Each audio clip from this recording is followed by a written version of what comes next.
We're live, guys. JP's gone.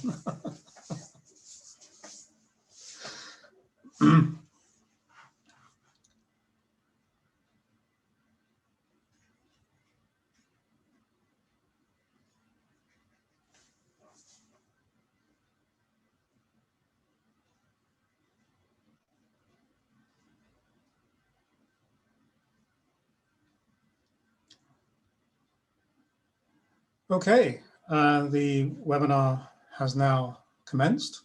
Welcome to everyone on all sides of the world, I hope and I expect. Certainly JP and myself are on opposite continents. Welcome to the Interspectral Seminar for December the 3rd, which is going out at 4 o'clock UK time, 5 o'clock Swedish time, and 10 a.m. in Chicago. We're going to be covering the Field Museum collections today, inside and out, with JP Brown, who is the Regenstein Conservator at the Field Museum, Chicago.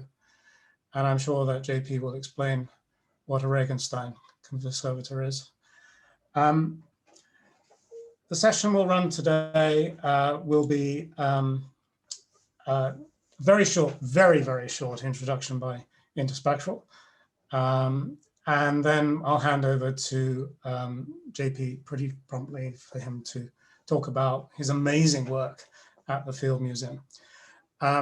We have a Q&A process. You'll see that there's a Q&A button at the bottom of your screens. And if you click on that, you can submit questions. And we'll collect those as we go through the session, and we'll take the questions at the end, if that's okay. We are due to run for an hour in total, although I am told that if there's a lot of interest, there's a lot of questions, we can overrun a little bit. We can let people go as they want, but we're not completely locked in on the 60 minutes, but we hope we can do it all in 60 minutes. Hopefully this will all run nice and smoothly. This is the first time for both of us doing a Zoom webinar, but this is all very exciting. And I should also mention that the session will be recorded as well, as we always record our sessions. So just very briefly, Interspectral is well known for its system called Insight Explorer, which enables museums and science centers to visualize their collections and objects from anything from human anatomy to animals to insects to fossils to pretty much anything.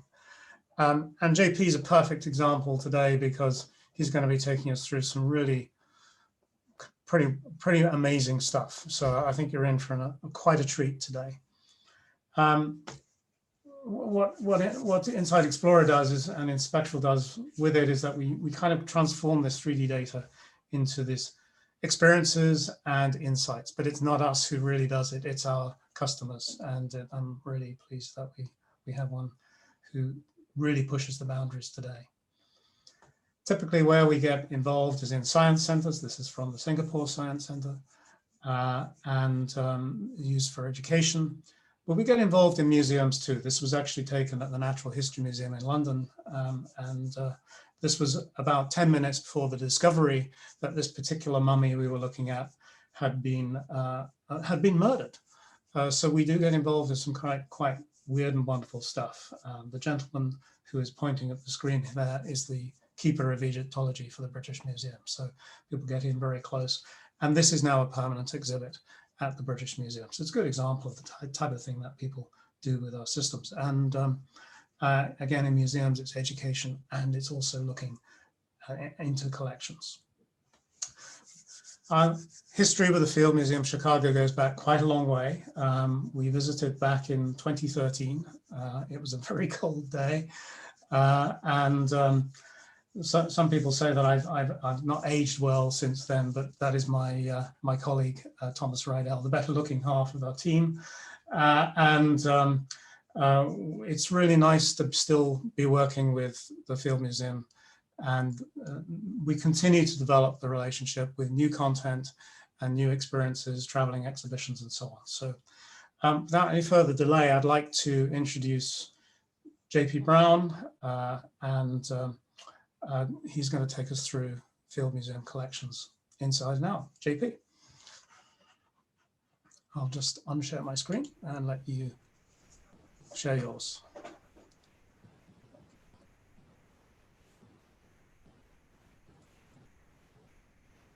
Okay, can everyone see that okay?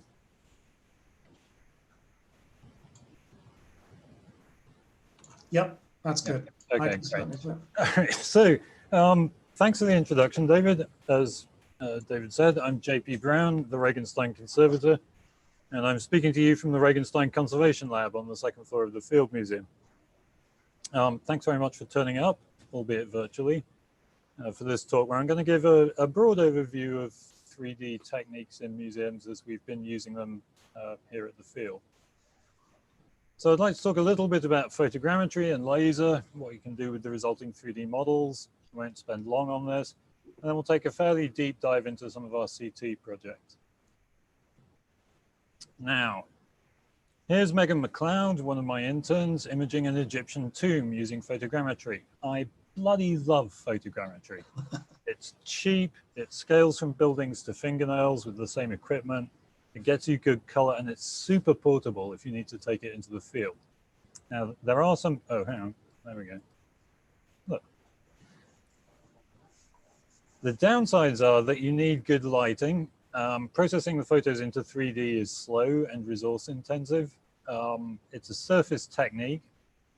So if a camera can't see the surface, if there's something in the way, or if it's down the bottom of a narrow slot and you can't get good light in there, then you can't image it. It's not intrinsically scaled, which is a problem. So you need to add scale bars to the scene when you're doing it.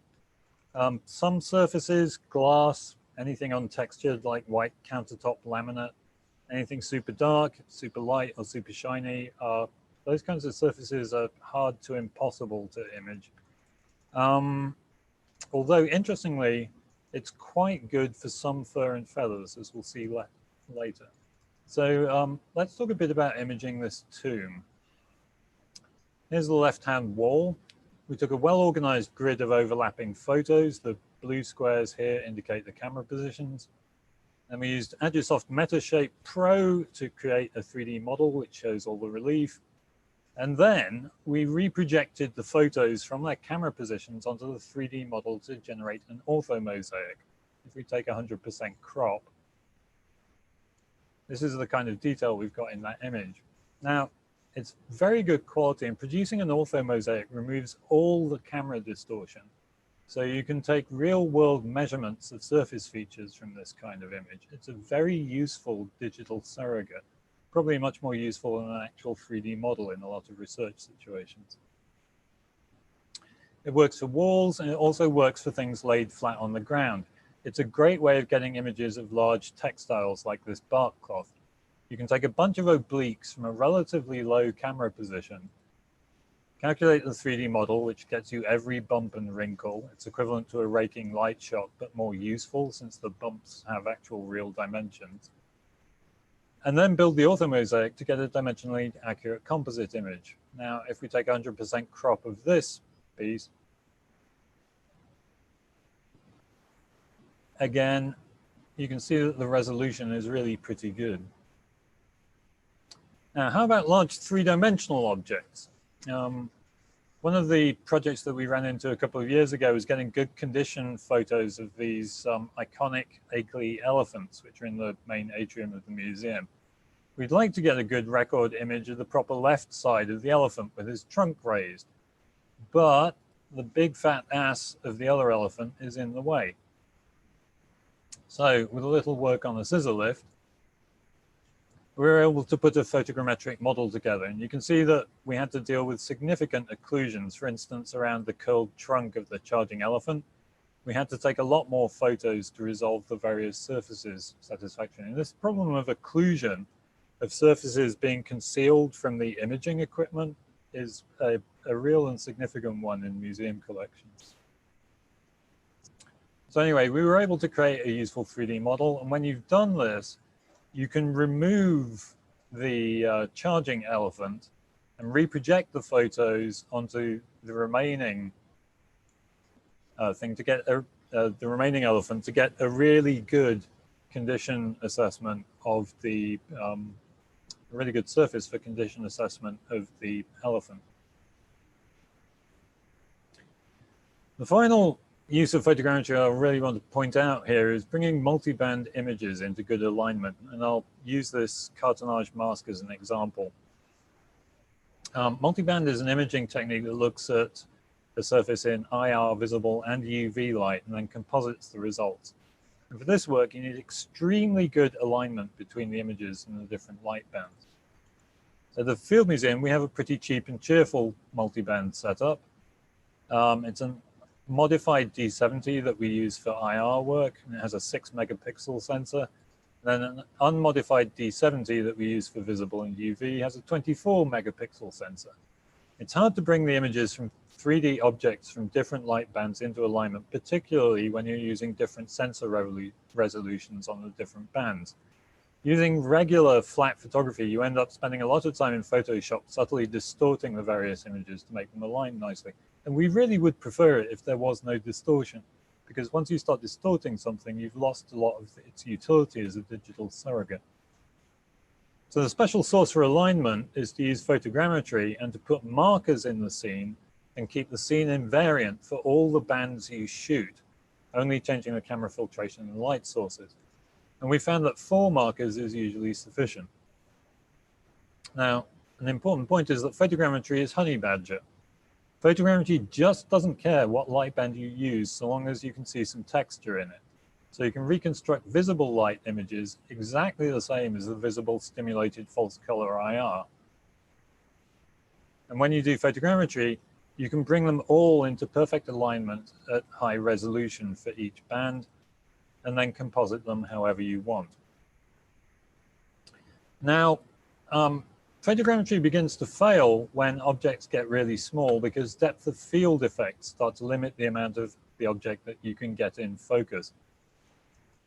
Although it's possible to use a microscope and image stacking if you're desperate, it's also possible to do this using SEM, and a lot of the depth of field constraints go away. Unfortunately, it's kind of difficult to reposition an object in the way that you want when it's mounted on an SEM stub.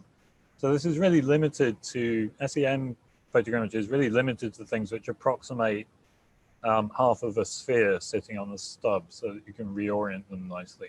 Although if you can detach the piece and mount it, a more three-dimensional piece that you're interested in, you can sometimes get quite good results. The other thing it's worth noting about photogrammetry is if you allow photography in your institution, it's basically impossible to stop visitors using it to take their own 3D models. Here's an architectural detail from the Met in New York. Here's a 3D model I stole with photogrammetry. Here's one from the V&A, which was taken with an iPad. This is the artist's wife, painted terracotta by Conrad Dressler. And here's one from the cloisters using an iPhone. It's a 13th century tomb effigy from the Loire Valley in France. Now, these are not great 3D models, but they are perfectly usable. Photogrammetry is also great for getting high resolution images of hard to reach places. Here we're flying a camera up on a pole to document the kururu of this Maori meeting house. That's the shield-shaped carving at the apex of the gables. I'll just say here that if you are flying a camera up on a pole, what you want is the lightest camera you can find, because otherwise you've created a huge inverted pendulum. It just takes forever for it to stabilize so you can take a photo. And here's the result of imaging the kururu. Now, it's possible to image the whole house this way, and in fact, we've done that. But it is time-consuming. The motivation for doing it, even though it was so time-consuming, is that we get very good high-detail orthophotos. But a much faster way, if you're in a hurry, is to use laser. Now, here we're using panoramic laser scanning to image the whole of that house. Now, one scan would only show part of the house, whatever it is that the scanner head can see. So we need to take multiple overlapping scans. And with the system that we're using, these balls could be put in the scene and then used for automatic alignment of all the scans. The only thing is that the balls need to say invariant throughout all the scans which are overlapping. Now here's the pattern of targets inside the house. You don't need many, but again, you can't move them during the scan process. But, you know, it took us about an afternoon to do this. And I was really impressed when we put all the data into the program and pressed the button. This just popped out in about 20 minutes. It was extraordinary. So here's the house in the gallery. Here's a cutaway of the inside of the house. There's no color, and the resolution is about 0.5 millimeter, but it's really not bad for an afternoon. And with automatic alignment, it is fast. Now, as the things you scan get smaller, you need to switch down from panoramic scanning to static scanners, which can slow things down a bit, particularly if alignment is not automatic. What you see here is on the left is a next engine scanner. It's super cheap, but it's a real pain to use since each scan has to be aligned with the previous scan manually. So it comes down to being pretty equivalent to photogrammetry in the terms of the amount of time it takes. So a better but much more expensive technique is CMM arm laser scanning. Now the arm here is that articulated thing with Roma written on it. And the arm knows where the scanning gun is pointed at all times. So software can take the information from the arm and automatically align the separate scans from the gun one on top of another. It's super quick and reasonably high resolution. And it works excellently for materials that are intractable for photogrammetry, like shiny materials with no color variation, like this bronze statue, or this obsidian blade. It's dark and it's mirror shiny. It's basically impossible for photogrammetry, but it yields extremely well to HD blue laser scanning. So overall, I'm not so keen on laser scanning, although I'd probably like it more if I had a good scanner rather than this next engine unit. It works at scales from about buildings to about egg cups. It's fast if you have auto alignment. If you have individual scans to align by hand, it's more like photogrammetry. It can do monochrome and shiny surfaces, which photogrammetry definitely can't. The downsides are it's fairly expensive to get the good equipment. There's no color information, or the color information is pretty poor. It's like photogrammetry, it's a surface technique. If the laser can't see the surface, you can't image it, excuse me.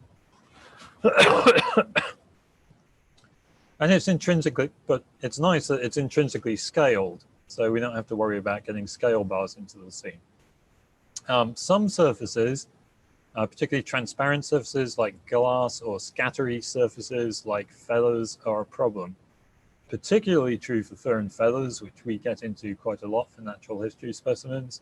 The laser line can bloom pretty badly and your accuracy can go all over the place. It can be used on site, but you want a car for transport, so I'd say it's luggable rather than portable.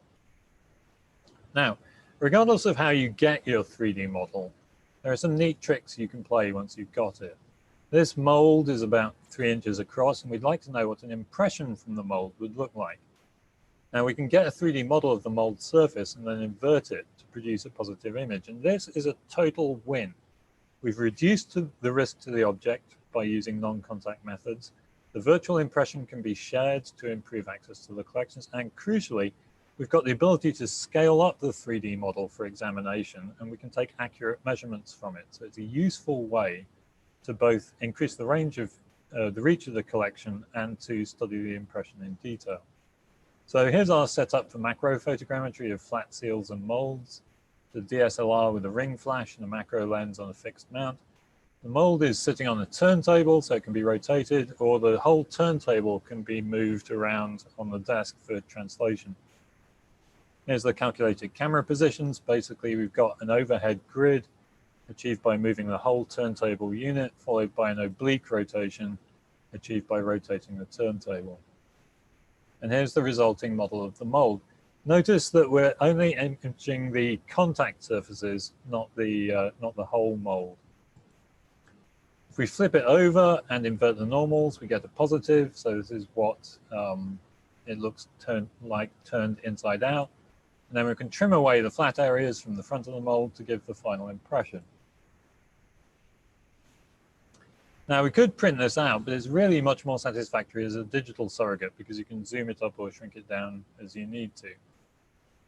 A similar process can be followed with broken molds, such as this one. So we image it, reverse it, and then the resulting models can be joined in software to give a repaired impression. Again, it's non-contact, non-destructive, and super useful for interpretation. Now, it's all very well for flattish objects, but what about something a little more three-dimensional like this Acadian cylinder seal? So it's something that you would roll out. And indeed, the traditional way of understanding these seals has to be to roll the impression out by hand. They used to use clay. Sometimes they've used sort of sticky plaster. The favored impression material these days seems to be brown Sculpey with a talc separator. It is a colossal pain. There's a real problem cleaning the impression material, the Sculpey or whatever, off the cylinder seals. In fact, if you look at cylinder seals closely, you can almost always find remnant impression material in them. There's a danger of crushing the seal during rolling because you have to press quite hard. And you really have to know how to make a good impression. So you need to practice quite a lot. Here's the final iteration of our setup for cheap and cheerful rotational macro photogrammetry of cylinder seals. Again, you've got a DSLR with a macro lens. The main problem was to control reflection. So here, rather than using a ring flash, we used ambient light from the lab's ceiling fixtures. And here's the turntable. It's adapted from a drill guide with the chuck holder inverted. It's really nice because you can move it up and down and round and round. The seal's placed on a bamboo skewer held by the chuck, and the contact between the chuck and the seal is padded with a small piece of foam. Then we've got this needle which engages the teeth on the chuck and makes a little click when you turn it. And it turns out one click is about the right angular separation for photos in this thing. So you just turn it until it clicks, take a photo, turn it until it clicks. It's pretty quick. And you end up with angular separations, something like this. Again, we're only modeling the contact surface here, not the top and bottom. Now, here's the 3D model in MeshLab.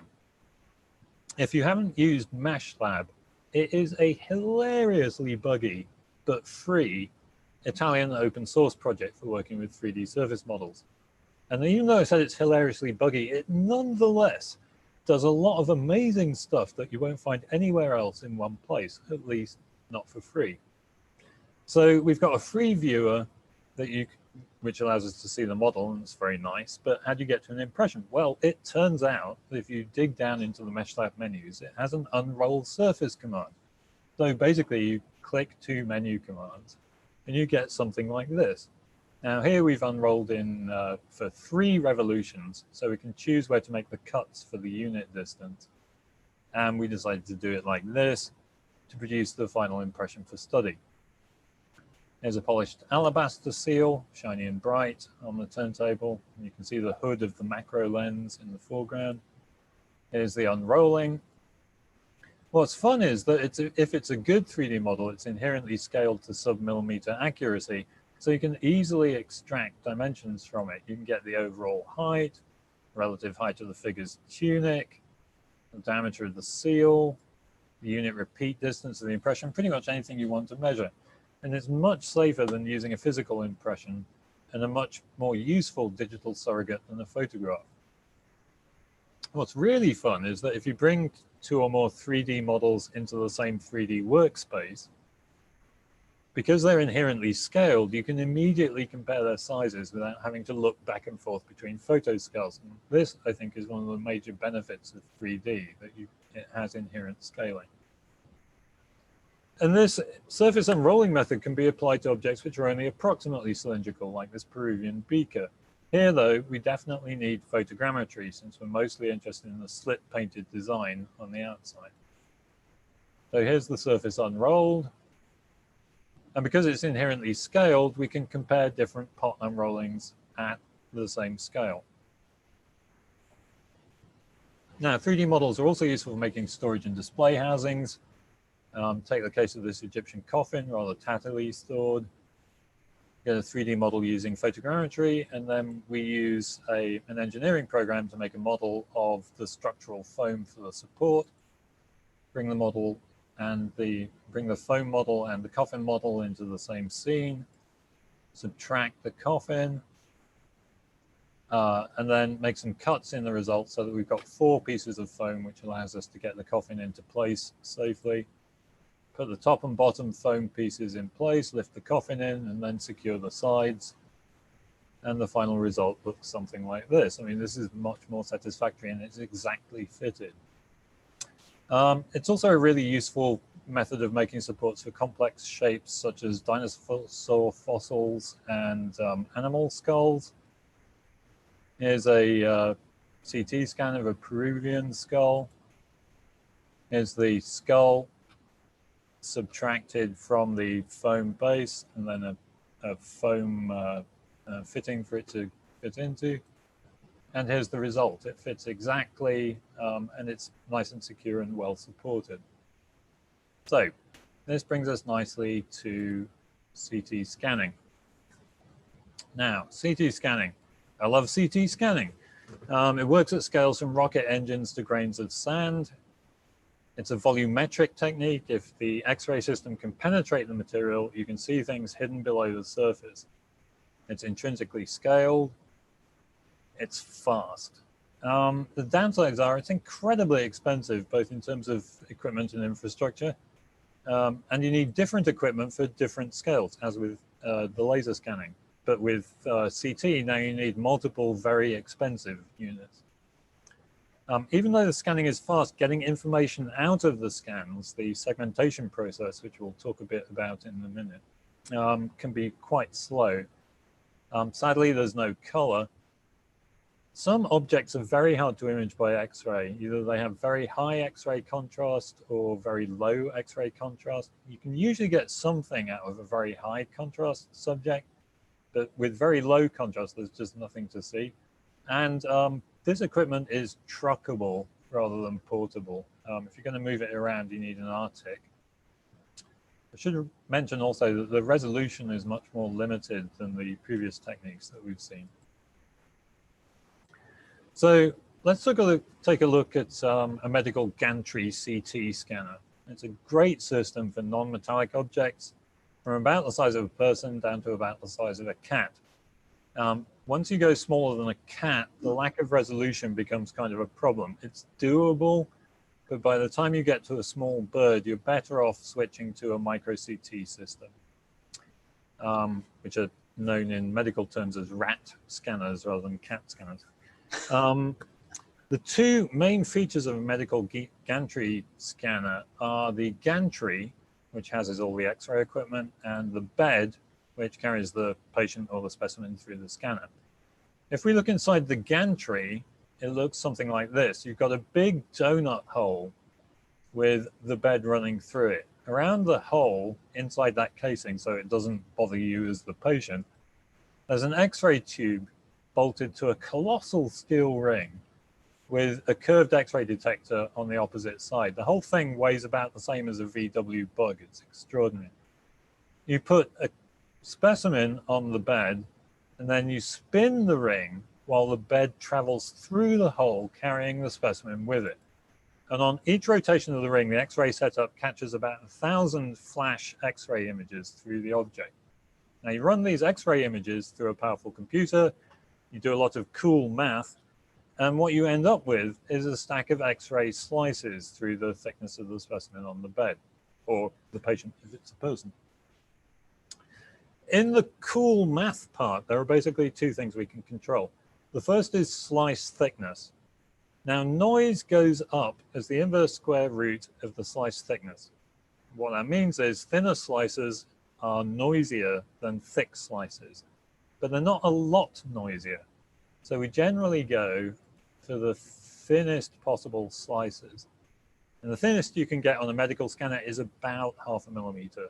Sometimes you can get down to 0.35, 0.6 is more typical. Ideally, for 3D reconstruction, you want isotropic scans, the same dimensions in all 3 Cartesian planes. Unfortunately, slices from gantry CT are usually anisotropic. The XY resolution varies independently of the Z resolution. So what we do is we go as thin as possible and then we resample for isotropic voxels later. The other thing that we can vary is the reconstruction kernel, basically the cool math part that takes the projection X-rays and turns them into slices. It will give you a choice between smooth and hard reconstruction kernels. Smooth blurs everything slightly, hard emphasizes edges. We generally want a hard reconstruction. So let's take an example of this Peruvian mummy bundle. It's Chancay culture between about 1,000 and 600 years ago. And it's, let's see what it looks like when you run it through a scanner. Now, the first product you get when you put something in a scanner is the scout view. It's a geometrically corrected and dimensionally scaled projection X-ray, and you use it for deciding how the bed is going to move and whether the specimen is positioned correctly. In high contrast situations, this actually may be the most useful product from a medical CT scanner. Fortunately here, the highest attenuation objects are the nails holding the wooden tray together, so we can crop those out of the scan and it's not a problem. Scanning this mummy gives us around 1,100 slices. If we make a montage of every 30th slice, it looks something like this. And in the 1990s, this was how you looked at scans. You printed them out on X-ray film and looked at them under a magnifier. So let's take a look at one of the scans blown up a bit. In medical gantry CT, the image grayscale, so these white, black, and gray values that you see, are actually meaningful. They're calibrated to an X-ray attenuation scale on a 10-bit range in Hounsfield units, abbreviated HU. Now, Hounsfield units are a linear scale of X-ray attenuation with fixed points at -1,000 for air and 0 for water. What this means is you can hover over a pixel and get the Hounsfield number for that pixel, and it will give you a very general idea of what kind of material you're looking at. Now, we can take the entire stack of images as a kind of rectangular prism and re-slice it to get different views of the interior. So here's a slice from the side, and we can see that, we've got the skull, the spinal column. There's a gourd here, probably, so it probably had some food content. Not quite sure what's happened to those. Some of the ends of some of the long bones here. Or we can re-slice from the top, and we can start to get an idea of how those ceramic pieces that we saw in the projection X-ray are organized. Or we can show all three views at one time, this so-called multiplanar reconstruction, MPR. And again, in the late 90s, you could manipulate this in real time, and it was a real step forward in being able to look at the whole thing in 3 dimensions. But starting in the aughts, you could set up an ISO surface. So basically, we nominate a Hounsfield unit value and say, render this solid and make everything else transparent. You couldn't quite do it in real time, but it was still pretty cool. And again, because the whole thing is intrinsically scaled, you can add a measurement grid and take measurements in 3 dimensions accurate to about 0.5 millimeter.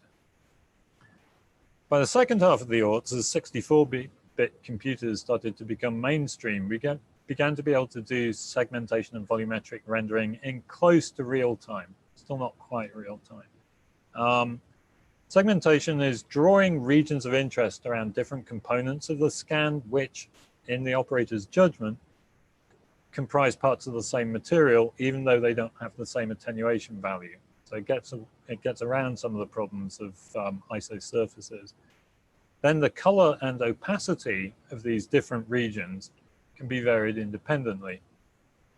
So for instance, we can render the rope independently of the bundle. We can bring in a clipping plane to non-destructively slice away material in real time. Or we can fade out the textiles to show the interior of the bundle. Or we can just render the skull, bring in a clipping plane to chop it into a hemisphere, and then do a maximum intensity projection, so-called MIP, to show up important differences in X-ray contrast. So this is super useful for looking at teeth, which is in turn super useful for determining age up to about 16, 18 years old. In this mummy, we can see that the deciduous teeth are fully erupted and that the adult teeth are forming in the jaws. So this state of dental development indicates an age of around maybe 4 years old. And we can drop out everything except the gourd, which is very low attenuation, and the ceramics, which are very high attenuation. Once we've defined regions of interest through segmentation, it's not a big deal to convert them into 3D surfaces. Once we've got a 3D surface, it's not a big deal to add some texture and render it. And with a little more work, you can make a 3D model printable, so you have a dimensionally exact replica of the figurine inside the bundle. You know, something that you can actually hold in your hand, which is the exact, pretty much the exact same size as the thing that's inside the mummy. Now, unfortunately, there's no color, but otherwise, dimensionally, it's as good as the resolution will let you make it. And then you can put that on display as part of the interpretation of the mummy. Now, getting a little more down and dirty with human remains, I'd like to spend some time talking about this skeleton, familiarly known as Magdalenian Girl. This is the Magdalenian era rock shelter at Cap Blanc in the Dordogne in France. The shelter itself was first discovered in 1908, and here it is being uncovered in 1909. It's about 15,000 years ago. It's chiefly remarkable for this carved frieze of running animals that runs around the walls. It's a serious piece of cave art. The whole frieze is about 11 meters long, 43 feet, and it's carved in high relief. So jolly good stuff for 15,000 years ago. In 1911, they decided to build a wall to protect the cave from the weather and to lower the floor of the cave to make access easier. You can see here, this is the original line of the frieze in the floor. Unfortunately, while they were doing this, so the good news is they discovered Magdalenian Girl while they were doing this. The bad news is she was discovered when one of the workmen hit her on the head with a pickaxe, shattering the cranium. The skeleton was acquired by the Field Museum in 1926, placed on display in 1927. If we zoom in a bit, we can see that the skull is in 6 fragments. In 1932, the skeleton was taken off display so that the skull could be restored to a more three-dimensional position under the direction of Dr. Gerhard von Bonin at the University of Illinois, Chicago. And this is what he came up with. The skull fragments were readhered, and the areas of loss, particularly the nasal region and the proper right half of the cranial vault over here, were gap filled with plaster, most of which was painted black, although not, as it turns out interestingly, the left zygomatic process of the frontal bone. Also, if we look closely, we can see that the maxilla seems to be basically floating in a sea of plaster fill. So it's a bit of an open question how von Bonin arrived at his reconstruction of the facial region. This is what the skull looks like now. You can see that there's quite a lot more cracks in it than can be accounted for by the original 6 pieces. And on reflection, it does not look particularly human. The shape of the eye sockets is all wrong. Again, take notice of the somewhat camouflaged fill area of the left zygomatic process of the frontal. In 2004, we x-rayed the skull and a pin was detected. So it appears that the fill is actually covering up a fairly substantial area of loss, and that this area over here is not well anchored to the rest of the skull. In 2012, we had the opportunity to CT scan the skull, and I'm just going to say here, if you ever go and medical CT scan something, always use a foam separator between the object and the scanning bed. You'll thank me later. When we got to work segmenting the slices to separate the plaster from the bone, it was quite hard to do because the attenuation of the plaster into calcium sulfate is very similar to the bone, calcium hydroxyapatite. But after a lot of effort, what we found was that we had a lot more fragments than we expected, a total of 36 rather than the 6 fragments shown in the 1927 photograph. Now, what we'd been thinking was that we would put the parts back together in software, But having so many fragments was a bit daunting. How are we going to align them all? We have three actions that we can take with 3D models. We can translate them. We definitely want to be able to move them around. We can rotate them. We definitely want to be able to do that because we want to be able to change the alignment. And we can scale them. We definitely don't want to do this. We want all the pieces to stay the same size. Now, the great thing about working virtually is you don't have to worry about the physical reality of adhesion, either about the thickness of the adhesive layer, creating offsets, or about supporting a piece while the adhesive sets up. The difficult thing about working virtually is that there's no physical feedback. You can't feel the proper alignment when you put two pieces together, and there's actually nothing stopping you pushing one piece into another, which would obviously be wrong. So once we've got a group of fragments correctly aligned, we want to be able to move it as a group to bring it into alignment with other groups. And it turns out that there's a free animation program called Blender that has the ability to group 3D models and translate or rotate the group as a unit. So that's what we used. So we had all the technical details, but we also had a lot of missing material. So now we need to figure out what is a plausible method for deciding on what basis to align the pieces with each other. So if you want to know something like that, you go ask an expert, and we turn to Dr. Praveen Patel, who's a professor of surgery at UIC and a craniofacial reconstruction specialist. And he suggested that we proceed iteratively, building up one step at a time.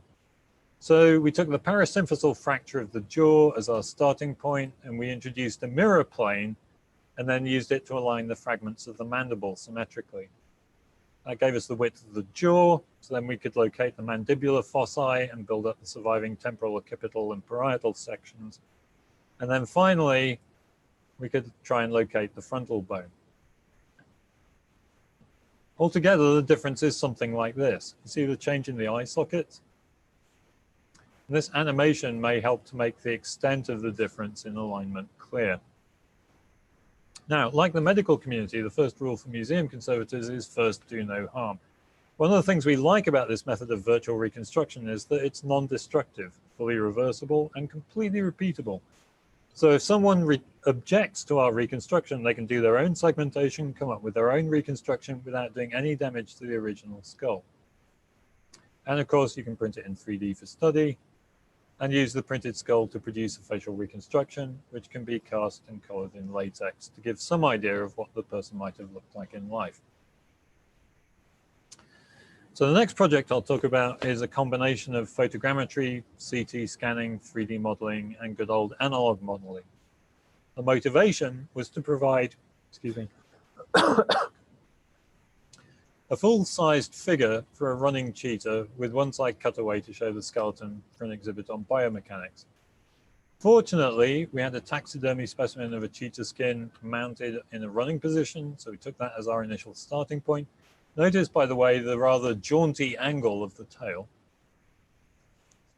We brought it out from storage into a particularly well-lit gallery, marked out a photogrammetry perimeter, shot it low, shot it from the side, shot it high, and then we shot it very high.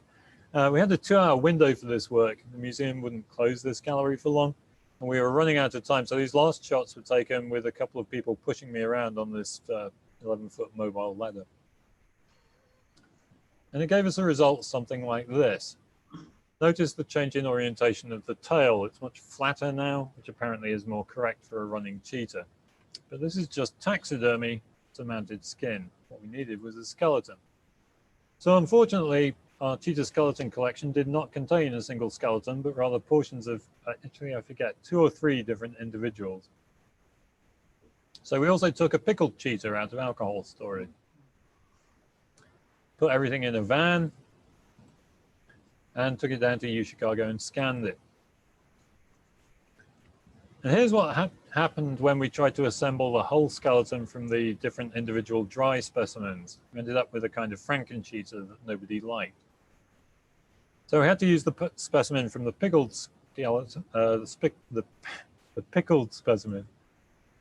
And the pickled cheetah is a zoo specimen from the 1970s. There's quite a lot of damage to the humery.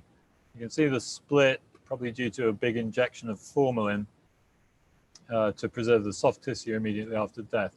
Anyway, we had to remodel the humery in software, and you can also see that there's not very good contrast separation between the vertebrae and the soft tissue. The spine was a real pain to segment, as were the costal cartilage on the ribs. So it took about a week to segment out all the skeletal elements. We still didn't get all the costal ribs, but we got a much more coherent skeleton, and I learned a lot about the skeletal anatomy of large cats.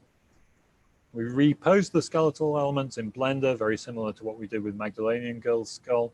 Again, being able to group the individual bones together and then move them as a unit was very helpful. And then we matched them to the volume we got from photogrammetry to give something like this. So here they are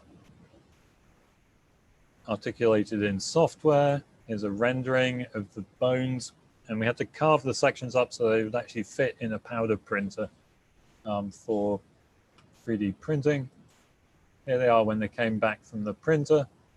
Now, you'll gather from this that the build volumes in additive manufacturing 3D printing are pretty limited. So we commissioned Blue Rhino Studio to hand build the body half from the 3D model.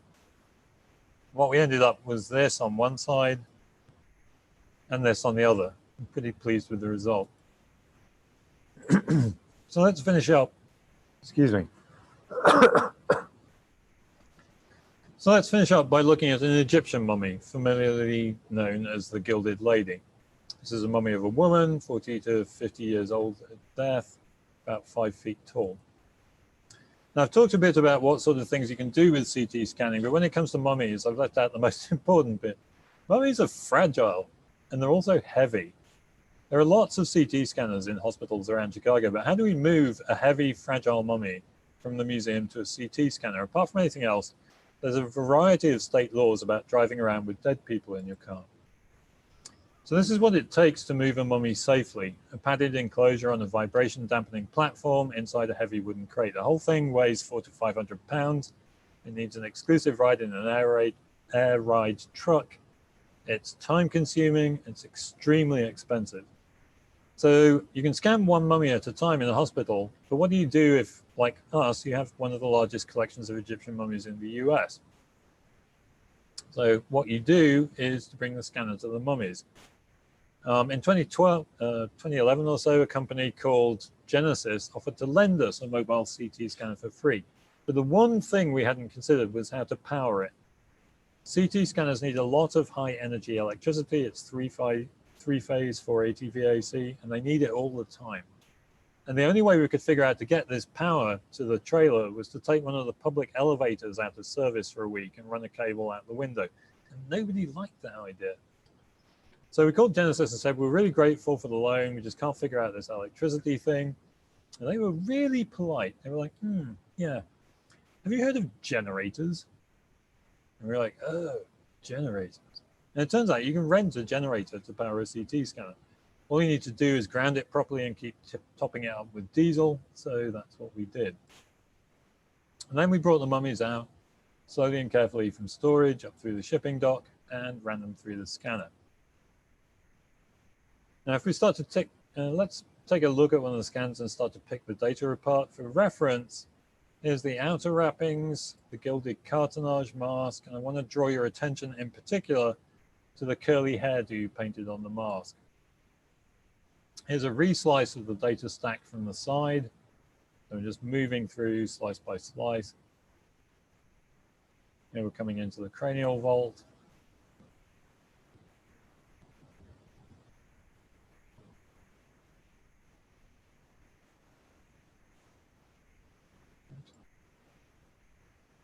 We've got the outer wrappings, the cartonnage mask that I indicated before, the inner wrappings, the skin of the upper nose, a fill to give the nose some shape, a missing ethmoid bone punched out to remove the brain through the nasal cavity, some flattened, we've got the resin in the back of the skull,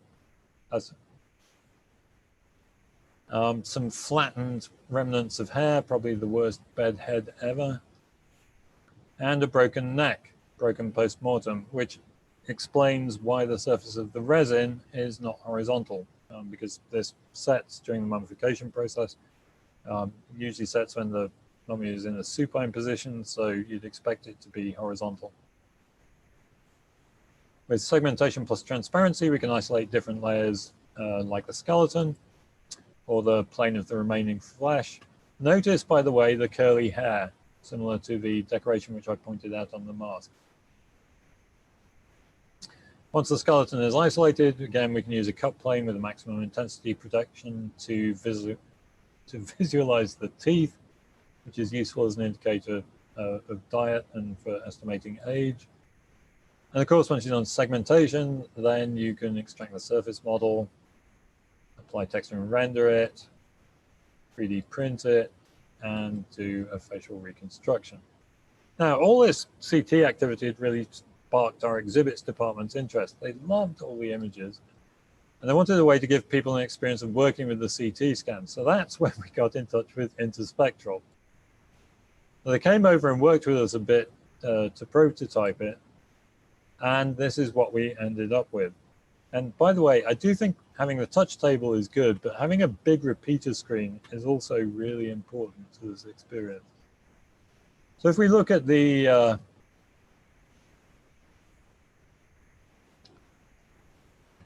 scans, we put 4 mummies on this table. Here's the Gilded Lady, and it's just so much easier to use this to explore the scans and look at what's actually going on inside. Now, the first thing I love about the Interspectral software is that you can take these layers off at an oblique plane. I think that's really important. So as we remove the wrappings, you can actually rotate it to show the thickness of the layer, which I think is super important. You can take off the skin and get down to the skeleton. But the other thing that's fun is that you can bring in a cut plane in real time. So you can do it like this and actually take a look inside. Now, sorry, I'm just hunting around for the spine. There we go. You can see that the mummy is just an empty cavity inside. This is one of the things that makes them so fragile. And that the spine has some interesting, what at one point were being described as lesions. So here and here. But I think these are actually Schmalz nodes. This is just what happens to your spine. It's basically a bone foam that supports your back, and it erodes over time. So if you're my age or David's age, you've probably got a few of these going on at this point, anytime over 40. And then the other thing, we have, software built into all our interactives to find out how much people use them and how they use them. And our average retention time is less than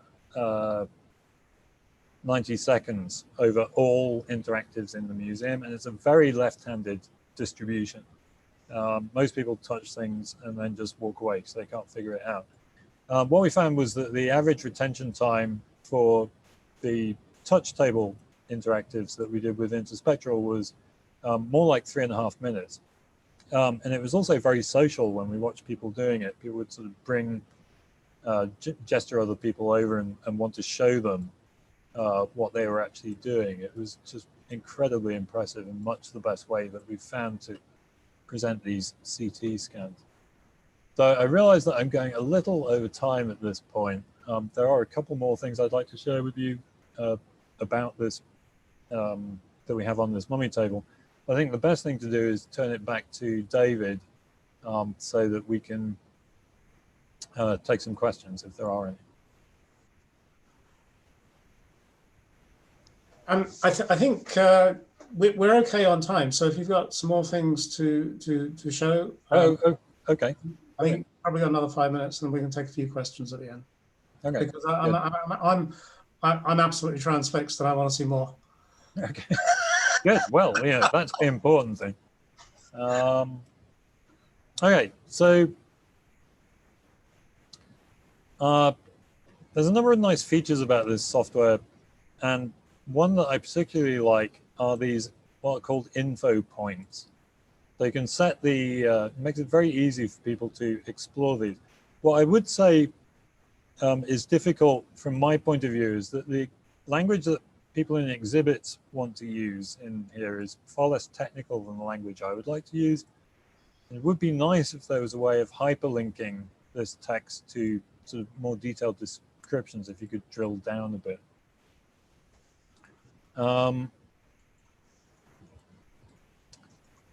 Going back to, and the other thing that was interesting when we were trying to deal with mummies was coming up with a color palette that we could all live with. The first time we started working with mummies in using medical software, the medical color palette for segmentation is very gory. The bones are very white and shiny, and the flesh is very red and drippy. I mean, it's real slasher movie stuff. It's actually quite traumatic for some of our interns working with that color palette. So we had to make some decisions about what we were going to use for color for the different false color elements when we were putting these scans on display. And as I say, the original interactive before we worked with Interspectral that we used was from another company. It used a Xbox controller. No one could, I mean, I'm a gamer and I couldn't figure out how to work it. Nobody could figure out how to work it. Nobody used it. But the other problem was that it was super scary looking. So what we did here was we ended up using, as you can see, a fairly pastel palette, very gentle colors, trying to make the whole thing look, you know, as unthreatening as possible. Now, the other mummy that I think has got items of real, these are all interesting, but the other mummy on this table that has items of real interest is this guy. He's so boring from the outside. And this is what a mummy actually looks like usually. So what's nice about this guy is he's fairly undamaged. These are the outer wrappings, and you know, typically a mummy would have these outer wrappings on. Typically they've been removed for display to show the cartonnage and whatnot underneath. Now if we take those wrappings off and we go down to skeleton, you can see that unlike the previous mummy, the Gilded Lady, this chap has got lots of contents, but they're mostly inorganic. It's not his intestines or whatever. It's bits of cloth and padding and stuffing and things like that. If we segment out a bit more, there are in fact some organ packets in there. Now, if you know anything about Egyptian mummification, what you know is that the organs were taken out through a slit in the left-hand side of the abdomen, and they were put in canopic jars. Now, that's a sort of gross generalization of 3,000 years of Egyptian mummification practice. And towards the end of the era of Egyptian mummification, so in the end of the late period, then the Ptolemaic and classical periods, what you find is that the organs are typically removed, preserved, wrapped up, and then put back into the body cavity rather than put in canopic jars. And we think this is a change in social behavior as people start to share tombs more. Basically, you don't leave grave goods out anymore. You put them all inside the mummy. So these organ packets are very frustrating for us because, you know, there's supposed to be lungs, liver, heart, and intestines. We would like to know which packet is which and whether, in fact, they are all present. And when you show the scans of these desiccated, preserved organ fragments to real radiologists, they politely decline to have anything to do with identifying any of the organs. I mean, to me, it's like, the guy's dead. Come on, you know, nobody's going to die if you're wrong. Just take your best guess. But you know, they're very, very reluctant to guess. So what is really interesting about this one is that one of our interns was digging through these scans and found embedded inside the organ packets these wax figurines. Now the figurines are just about recognizable. So we can see that this one is Imetsi, the human-headed son of Horus, which protects the liver. So it's a jolly good guess that this organ packet here is the one with the liver in it here. And similarly, we can identify the other figurines and get an idea of what which organ packet is which. So we know that we suspect all 4 organ packets are present here. Then we can go back to the other scans and look for similarities between these organ packets and those ones and get a much better sense of what's present and what's missing. So I think that is just amazingly cool. And there is no way at all that you could get this information without CT scanning. These mummies have been X-rayed multiple times, and we never had a clue that these wax figurines were in there. Okay, I'm going to go back to you, David. Yeah, I mean, JP, that was well, I'm a bit speechless actually. It was remarkable, and there's a lot of stuff there which I haven't seen before, and we've seen a lot. So if anyone has any questions, keep them coming in. There's a Q&A button at the bottom. We've got time to take a couple. Just a couple of questions we can start off with. What do you have any sense of what the human, people's reaction is when they see this in the galleries, and people's reaction to seeing human remains and looking inside? Is that ever come? Well, I think the thing is, when you go into a mummy gallery, you're already braced for human remains. So if it's a problem, you're not going to go in the first place. People love the touch tables. They're one of the more mentioned features of the display. It's something people remember, and they do seem to retain quite a lot of the information that they get from it. And what's interesting is that they develop their own theories about things. Now, quite often they're wrong, but at least they're thinking about the subject of mummification and what it means. I think this is just a great way of engaging people, both with the mummies as individuals, like what is the personal history of this individual, but also the wider questions of mummification in society. So when we look at Egyptian mummies, they're elite burials. Probably only the top 10, 15% of people got buried with this kind of mummification. And even then, there's quite sharp social stratification between different classes. So you can think of mummies as Pintos, Volvos, and Rolls Royces. The Rolls Royces are the pharaohs. What we've been looking at here is a decent Volvo, or a maybe a BMW with anti-lock braking and some fancy tinted cars. And then the Pintos usually don't survive. In some ways, those are more interesting because they're the cheapest thing. They're more representative of the general population, but we don't find them very often. Okay, that leads on very nicely to another question that we have. What would you like most to examine next? What's on your next list? Actually, what we'd like to do is figure out a safe way of MRI scanning these kinds of specimens. Now, MRI is different from CT. It's not as high resolution. So your resolution really is more like a millimeter than half a millimeter. But potentially it has much higher contrast. So we can see details which are difficult to pick out in a CT scan. The problem is that you need water, really, for MRI scanning to work. And these specimens are dry. Now, the way to get around the water thing is to use an incredibly powerful magnet, a really, really, really powerful magnet. So CT scanning would be an essential first step, just to make sure that there aren't any metallic iron pieces in there that will get torn apart by the MRI scanner and also damage a high magnetism MRI scanner. So what we're looking at doing right now is taking some of our small animal mummies and containing them and then trying to MRI scan them and see whether some of the more powerful magnet MRI scanners can actually pick up any useful information from. Great. We've probably got time for maybe one or two more. The question, do you have plans to take your exhibits on the road? In fact, we did take this exhibit on the road.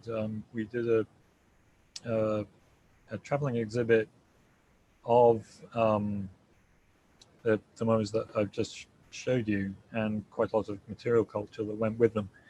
That went to LA, Denver, New York, Minneapolis, and ended up closing here. I think it was really good. I mean, the problem is, as I said, mummies are heavy and fragile. It's very difficult to travel mummies. So I don't think it's something we're going to be doing again in the near future. It's just, it's a high risk thing to do. Maybe one last question. Now, you did mention something about a foam separator. And you said we were going to thank you for it later. So I'm just curious as to why we're going to thank you. Oh, there are, let's see, 5 rules for CT scanning cultural property on medical gantry scanners. So the first one is AHARA. If you're a radiologist, that is hilarious. If you're not, it stands for as high as reasonably achievable. Because the whole radiology community is dedicated to using the lowest possible radiation dose, because they don't want to give you cancer, which is great, all about it. And their acronym for that is ALARA, as low as reasonably achievable. So we say to them, when you scan this, I want you to go AHARA, as high as reasonably achievable. So turn up the milliamps and the exposure time, slow down the bed, give the whole thing a lot more dose than you would normally, because that helps control the noise that we get by using thinner slices. So the first point is AHARA. The second point is use a foam separator. The reason I say that is that the bed can't be moved out of the medical CT scanner field of view. It's always in there. And when you put something on the bed and it's touching it, it turns out to be extraordinarily difficult to segment out the material of the bed from the thing that it's touching. So if you want a nice mummy floating in midair later on with no, a nice three-dimensional representation of a mummy with no scraps of scanner bed stuck to the back, you want something that's very low attenuation between the scanner bed and the specimen. It doesn't really matter what it is. Ceramics, mummies, anything you scan on a CT hospital bed needs to have a foam separator. And it doesn't matter really what foam you use from an attenuation point of view. You can use styrofoam, polythene foam, polyurethane foam, florist's foam, whatever you like. Just use something, and your segmentation will be much cleaner afterwards. So basically what you're saying is foam is pretty transparent to X-rays. It's incredibly transparent, yes. Yeah. Actually, we have one. The other thing you can do is strap things down with Tyvek. If you go back and look at the video of this, you'll see we used little Tyvek straps on the cheetah bones. The cheetah bones are lying on foam, and then they're tied in place with Tyvek. The Tyvek, you can sometimes see if it's wrinkled, but usually it just drops right down. So we just have one qualifying question. You mentioned using MRI scanning. Are you confident that will work well on the table? No, I'm not. We've talked to a variety of MRI people about this. There's one guy with a high intensity.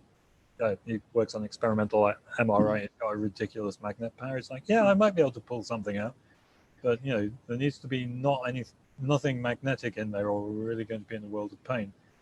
So no, I'm not confident it's going to work.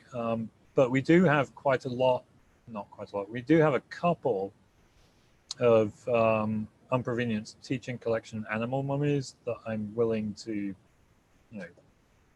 try this with. And I do think it'll be interesting. But I think it's fair to say that if you do get good data from that, it'll work just fine on the table. Oh, yeah, absolutely. I mean, I think anything that's three-dimensional works well on the table. What I would say is volumetric data, so CT, MRI, PET, maybe, works much, for me, works much better than mesh data on the table. Because when you slice a mesh, there's nothing inside. And when you slice a volume, there's always something more to see. I suppose the other thing is you can always mix on certainly on the spectral software, you can mix meshes. Sure, I mean, yes, and, absolutely, you can mix and match. Yes. So we should probably draw it to a close there. And I think I'd really like to say thank you so much for what has, for me, been quite an education. And I hope for all the people who are participating in the call as well. I'd like to thank everybody else for taking the time to spend with JP and his, what I did originally promise is a weird and wonderful world. Now I think that we've seen that is absolutely true. So JP, thank you. Thank you to everybody else. And we'll finish the webinar there. Goodbye. Thank you very much.